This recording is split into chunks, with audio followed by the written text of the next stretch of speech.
નમસ્કાર, આપ જોઈ રહ્યા છો દિવ્ય ભાસ્કરની મોર્નિંગ ન્યૂઝ બ્રીફ. આપની સાથે હું છું પ્રિયંકા. નજર કરીએ એ સમાચારો પર જે રહ્યા હેડલાઇન્સમાં.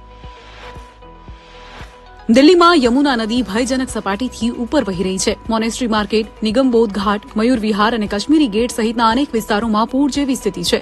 યુપીના મથુરામાં 20થી વધુ કોલોનીઝમાં પાણી ભરાયા છે, જ્યારે આગ્રામાં યમુના નદી તાજમહેલની બાઉન્ડ્રી સુધી પહોંચી ગઈ છે. પાછળનો પાર્ક પણ ડૂબી ગયો છે. આ બાજુ રાજસ્થાનના રાજસમંદમાં ભારે વરસાદને કારણે નેશનલ હાઇવે 162નો અડધો ભાગ ધોવાઈ ગયો છે. અમેરિકી રાષ્ટ્રપતિ ડોનાલ્ડ ટ્રમ્પે ભારત અમેરિકાના સંબંધોને વિશેષ ગણાવ્યા અને પીએમ મોદીને પોતાના મિત્ર કહ્યા.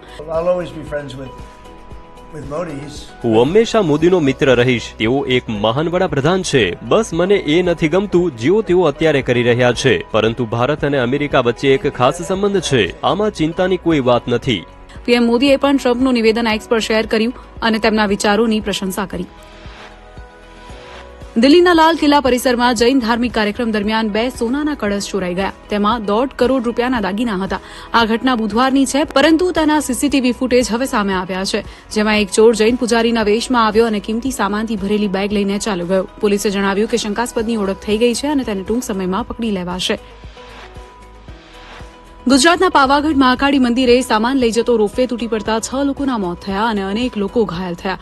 મૃતકોમાં 2 ઓપરેટર, 2 મજૂર અને 2 અન્ય લોકોનો સમાવેશ થાય છે. પોલીસ અને ફાયર બ્રિગેડે તાત્કાલિક બચાવ કામગીરી શરૂ કરી અને મૃતદેહોને પોસ્ટમોર્ટમ માટે ખસેડ્યા છે.